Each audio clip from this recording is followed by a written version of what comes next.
Story, action, blast আর সাথে Bangladesh sentimental. Rohit শেট্টির নতুন series Indian force, যেটা নিয়ে আজকে কথা বলবো। রোহিত শেট্টির সিনেমা মানেই আমরা জানি দুরন্ত অ্যাকশন আর সাথে 10-20-50টা গাড়ির উড়ে যাওয়া, কিন্তু এই ক্ষেত্রে একটু কোথাও গিয়ে ব্যতিক্রম হয়েছে। হ্যাঁ, তা বলে এটা ভেবো না যে রোহিত শেট্টির সিরিজ আর গাড়ি উড়বে না। অবশ্যই গাড়ি উড়েছে, কিন্তু একেবারে সিরিজের শেষে শুধু গাড়ি নয়, বাসও উড়েছে, অনেক কিছুই উঠতে আমরা দেখেছি, কিন্তু সাথে স্টোরি, একটা কিন্তু ভালো স্টোরি আছে, যে কারণে আমি প্রথমেই বললাম যে স্টোরি, এবং সাথে অ্যাকশন রয়েছে এবং ব্লাস্ট। তো প্রথমেই আসা যাক ব্লাস্টের কথায়। তো এই সিরিজটা শুরুতেই আমরা যখন দেখছি দিল্লিতে যে ব্লাস্টটা হচ্ছে, সেই ব্লাস্টটা কিন্তু একদম একটা ইউনিকভাবে দেখিয়েছে। মানে প্রথমে ব্লাস্ট হয়ে গেছে এবং তারপরে যখন নাকি 1 ঘন্টা আগের স্টোরি দেখাচ্ছে এবং 1 ঘন্টা আগে কিছু ক্যারেক্টারকে দেখানো হচ্ছে যে তারা কি করছে, সেইখানের যে মলটাতে গিয়ে সেইখানে শপিং করছে বা কেউ কেনাকাটা করছে, ঠিক সেই মোমেন্টে যখন নাকি একটা ছেলে যখন তার বন্ধু বান্ধবদের ডাকে এবং অটো দাঁড় করায়, যে আর অটোওয়ালা দাঁড়িয়ে থাকে এবং তারা লাগায়, ঠিক সেই সময় ব্লাস্টিংটা হয়। আর সেই ব্লাস্টটা যেন মনে হয় যেন আমাদের চোখের সামনে হলো। সত্যি কথা, কানে হেডফোন লাগিয়ে ফোনে দেখছিলাম এবং ওই ব্লাস্টটা যখন হঠাৎ করে হয়, আমি চমকে যাই এবং ফোনটা হাত থেকে পড়ে যায়। মানে এরকমই, এতটাই ব্লাস্টিংটা ভয়ানক ছিল, যেটা ফোনে দেখতে দেখতে আমাদের হার্টবিট ফাস্ট হয়ে যায় এবং আমরা চমকে যাই। ভাবো যে এই ঘটনাটা যারা প্রত্যক্ষদর্শী, এই ঘটনাটা হয়তো সিনেমায় কাল্পনিক বা সিরিজে কাল্পনিক, কিন্তু এরকম ঘটনা যেখানে আমাদের ঘটে গেছে দেশে, তো ভাবো তারা কতটা ভয়ানক পরিস্থিতির মধ্য থেকে বেরিয়েছে।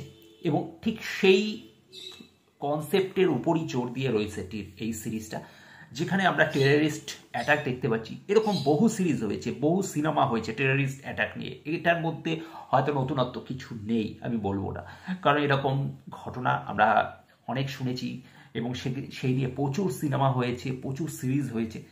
তো এটার মধ্যে নতুনত্ব কি আছে? এখানে আমরা অনেকগুলো ক্যারেক্টারকে দেখতে পাই যাদের বহুদিন বাদে দেখে অবশ্যই ভালো লাগে। যেমন বিবেক ওবরয়কে বহুদিন বাদে দেখলাম, শিল্পা শেট্টিকে বহুদিন বাদে দেখছি, শ্বেতা তিওয়ারিকে বহুদিন বাদে দেখা গেল, এবং সিদ্ধার্থ মালহোত্রা, যে এই কনসেপ্টটা বা এই সিরিজটার পুরো আগাগোড়া যে মাস্টার মাইন্ড বলতে পারো, এবং তাকে ঘিরেই মূলত গল্প এগিয়েছে। এবং পাশাপাশি আরও অনেক চরিত্র, এবং যাদের মধ্যে কিছু টেররিস্ট রয়েছে, কবির অর্থাৎ সিদ্ধার্থ মালহোত্রা এবং তার সিনিয়র অফিসার বিক্রম, এবং বিক্রমের গ্রুপেরই আরও 2 বন্ধু আছে, যার মধ্যে একজন হচ্ছে শিল্পা শেট্টি এবং আরেকজন অবশ্যই সারপ্রাইজ, যে নাকি একেবারে শেষে আসে, এবং ওইখানেই বাংলাদেশের পার্ট অনেকটা জুড়ে রয়েছে এই সিরিজে।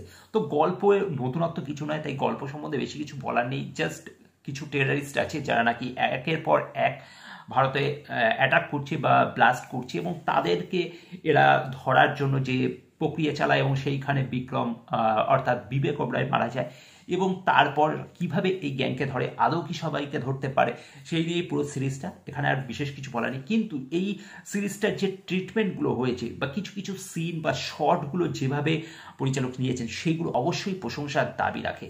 একটা জায়গা আছে যেখানে নাকি একটা বাচ্চা পুরো একটা পার্কের ভিতর থেকে বোমটা হাতে ধরে দাঁড়িয়ে রয়েছে, এবং সেখানে পুরো দিল্লির পুলিশ ভয়, সবাই কিন্তু পিছিয়ে রয়েছে, কেউ সামনে যেতে সাহস পাচ্ছে না, কিন্তু ওই একটা বাচ্চা সাহস করে বোমটা কিন্তু ছাড়ছে না, কারণ ছাড়লে যদি ফেটে যায় সে হাতে ধরে রাখবে। এবং সেই সময় বিবেক ওবরয় এগিয়ে আসে এবং বাচ্চাটার হাত থেকে বোমটা নেয় এবং বাচ্চাটাকে বলে, ভাগ বেটা ভাগ। তো ওই জায়গাটায় সত্যি দেখিয়ে দিয়েছে যে পুলিশরা চাইলে তাদের কর্তব্য তারা কিভাবে পালন করতে পারে, এবং এটাই হওয়া উচিত একজন পুলিশের, যে তারা নিজের জীবনে ঝুঁকি নিয়ে পর্যন্ত সাধারণ মানুষকে যেভাবে বিপদের হাত থেকে বাঁচাচ্ছে, তো সেটা অবশ্যই প্রশংসার দাবি রাখে।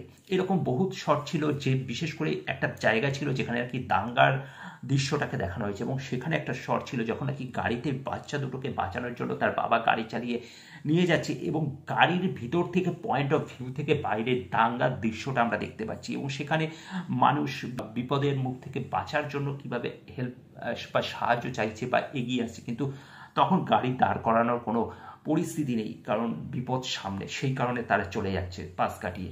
এবং পাশ থেকে আমরা দেখতে পাচ্ছি জ্বলন্ত মানুষ আগুনে পুড়ে দৌড়চ্ছে সেখান থেকে। তো সেইভাবে দৃশ্যটাকে খুব সুন্দর করে ফুটিয়ে তোলা হয়েছে, যেটা খুবই ভয়ঙ্কর একটা দৃশ্য, এবং সেটা আশা করি প্রত্যেকের গায়ে কাটা দেবে। এখানে সিদ্ধার্থ মালহোত্রার পারফরম্যান্স দারুণ লেগেছে, তার বডি ল্যাঙ্গুয়েজ বা তাকে বিশেষ করে পুলিশের পোশাকে দারুণ হ্যান্ডসাম লাগছে। এবং শিল্পা শেট্টির কিছু অ্যাকশন দৃশ্য ছিল, যেটাও আমার মনে হচ্ছে বেশ ভালো।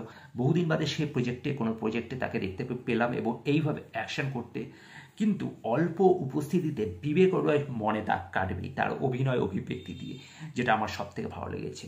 গল্পের কিছু কিছু জায়গা আমাদের অবশ্যই ইমোশনাল করে তুলবে, বিশেষ করে লাস্টে যেখানে নাকি জারার আর নাফিসার মধ্যে যখন কথা হচ্ছে, তখন সেই জায়গায় একটা পয়েন্ট অফ ভিউ দেওয়া হয়েছে, যে পরিচালক তিনি, যে কবির সামনে একজন, সেও মুসলিম এবং এও মুসলিম, দুজনের মধ্যে যে ডিফারেন্সটা সেই ডায়লগের মধ্য দিয়ে, সেটা সত্যি অসাধারণ লেগেছে। যে কারণে আমার মনে হয় যে এই গল্পের যে এই জায়গার বিশেষ করে পার্টিকুলার বিষয়বস্তুটা অনেকটাই উচ্চ মানের, এবং পাশাপাশি এখানে অনেকটা অংশ জুড়ে বাংলাদেশের ভূমিকা রয়েছে, কারণ বাংলাদেশের একটা পোর্শন শ্যুট করা হয়েছে ঢাকাতে, এবং দিক থেকে ঢাকা পুলিশ এবং একদিক থেকে ইন্ডিয়ান পুলিশের মধ্যে যে কার চেজিংসটা, সেইটা কিন্তু ফার্স্ট ক্লাস ছিল। তো অসাধারণ হয়েছে।